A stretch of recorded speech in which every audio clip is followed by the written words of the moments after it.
Slurpty-derp, my G's. I hope you're all doing wonderful. Today I've just got a super short little video for a new vital sound that I've made, which is called the Nasty Falafel. This one's going on Patreon, just on the €1 tier. It's not a lot of money, €1 per month, but I'll drop some presets on there every now and again. So good way to support the channel if you ever want. Anyway, this is the Nasty Falafel. And shout out to my G, Darotum. I think it was Darotum on TikTok. I was doing a live stream on TikTok and I was out eating a falafel and we were just chatting in the chat and I was like, I'm going to make you a vital base about falafels. It's really, there's nothing to do with a falafel in the sound. It's actually more related to a crappy toilet and a stabbed wavetable and a bit of wood texture. Anyway, here's what it sounds like with a little bit of drums.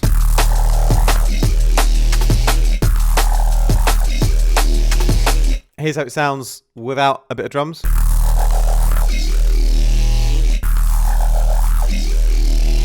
It's sort of got this call and response part in it. I think it would be really, really nice once you take this out of the synth and do a little bit of treatment on it to give it some extra convolution, some extra like creative effects and stuff like that. Like kind of more just sort of softening out the high end a bit, because I've used spectral wavetables, which I don't often use because they give the sound like this, this just like obviously synthetic feeling to them. But it sounds sick either way. I think if you sort of, make it a little bit more organic with some post-processing, it'll be perfect. I tried to make it as organic as I could within the synth, but I stopped after 4 effects because I thought it was quite good around here. But yeah, you can grab it on Patreon, like I said. Just head over there, subscribe for $1 or whatever, and I'll probably be dropping some more some more presets on that tier as well as we go forward. Vital and Phase Plant, maybe other synths as well.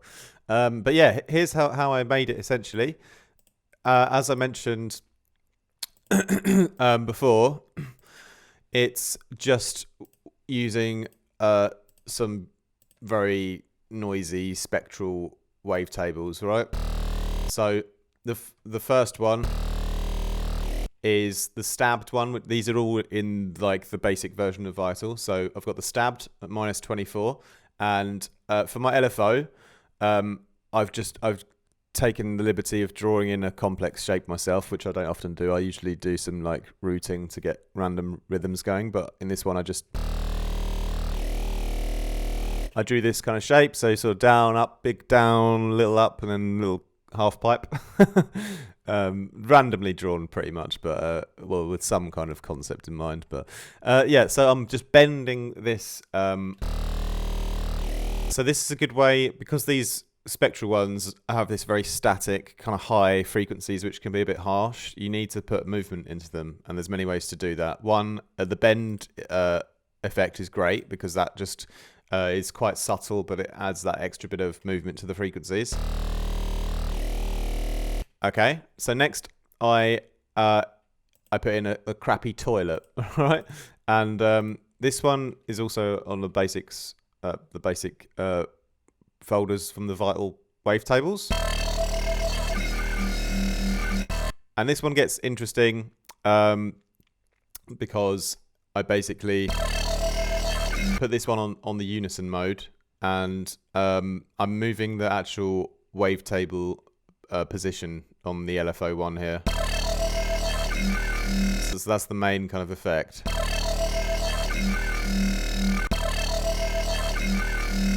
And then I also put some FM on it from number 1.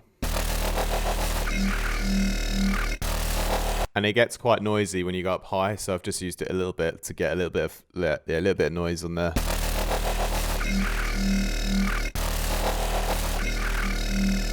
We'll move. I've got a few things to add in on a second LFO in a moment. This is quite a complex patch, to be fair. But one more thing I did then was to add in a fat sine wave underneath it all again. And there's no real movement on this yet. It's just a pure, powerful sine wave. So gives actually some real powerful bass ingredient underneath all the spectral chaos. I did add a little wood texture from a sample pack that I've got, which is a little like sort of Foley sounds, and this also comes in on the LFO.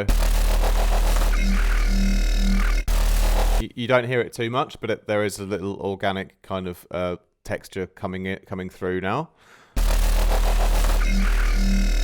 I have to go and move on to telling you about LFO2 now. So where I had this idea for the second part of the sound being like a more call and response part, there were like some extra parameters that I wanted to have coming in only on the second half of the sound. So that's when I've used an LFO2. Why I've used an LFO2. Kept it just like flat with nothing going on at the start, and then in the second half the parameters will come up. And so some of the ones I already put on are the unison of the crappy toilet. I make it become like more mono as it goes up, just for a bit of difference. And then I also put this smear mode on, and I bring that up so it sort of distorts.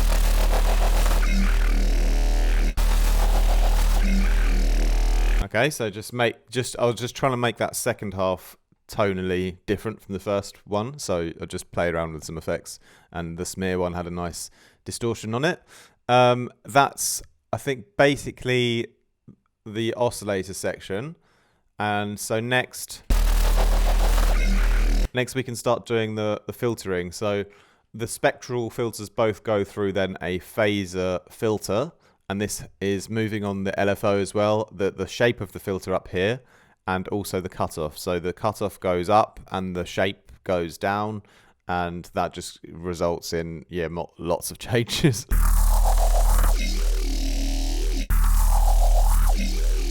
So now I've got this slightly more natural neurofunk kind of band reject laser feeling into the sound. It takes away some of the noisy spectral mess that is caused by these initial wavetables. You know, it gives like more life and movement to them, makes them sound a little bit more, a bit more phased and a bit more chorused in a sense, but they feel like a bit smoother, not so like harsh frequencies, you know. Okay, and then what I do next is another filter.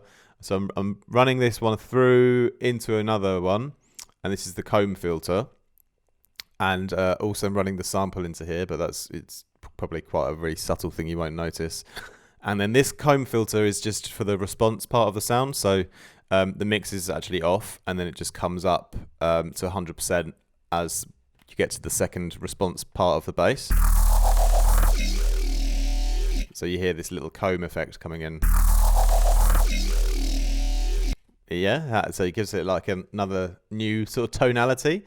And so it's already sounding quite interesting without any effects like this. And I think that's all of the first page of Vital done. And so now, like I mentioned, I think I only had 4 effects on. Distortion first. This is actually the drive. It doesn't really modulate for the first part. It's just a little bit of drive, like almost 2 dB on the Seinfeld mode. But in the second part of the sound, in the response part, I drive it up because that part of the sound just needed a bit more push.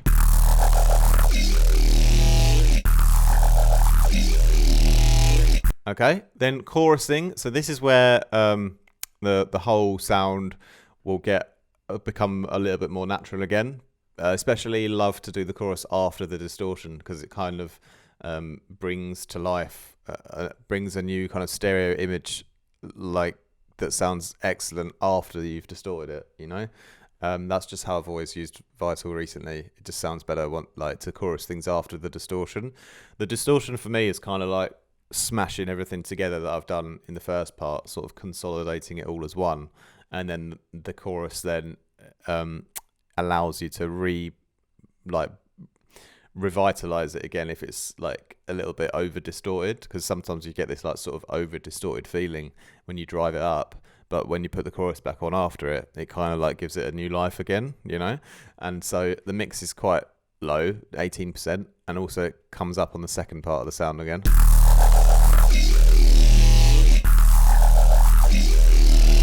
Then I've got a filter which is the phaser negative one, And again, this one is basically just used for the second part of the sound. And that's a very subtle one. And a tiny bit of a reverb tail. And that's, I think that's basically all I've done for it then.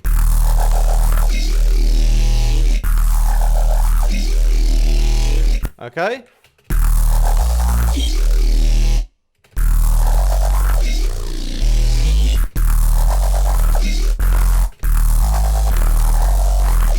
Obviously, you can try messing around with creating a little melody through the bass line using some glide and stuff like that. On the demonstration, I've just had a flat D sharp note for the whole thing. But this is one of those sounds, obviously, where the sound design and the tonality are of more importance than the actual melody. So this is the Nasty Falafel, and it's one of those crazy basses that I don't make so often because I quite prefer like more classic wavetables usually.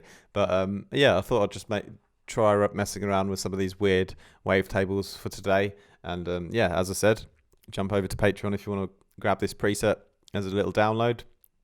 And yeah, that's pretty much it for today. Hope you guys enjoyed that video, and I hope you guys are gonna eat some lovely falafels tonight after this. Make sure you have them with thick peanut sauce. That's always wonderful. All right, my G's, I'll see you guys tomorrow. Have a great rest of your day. Peace out. Much love.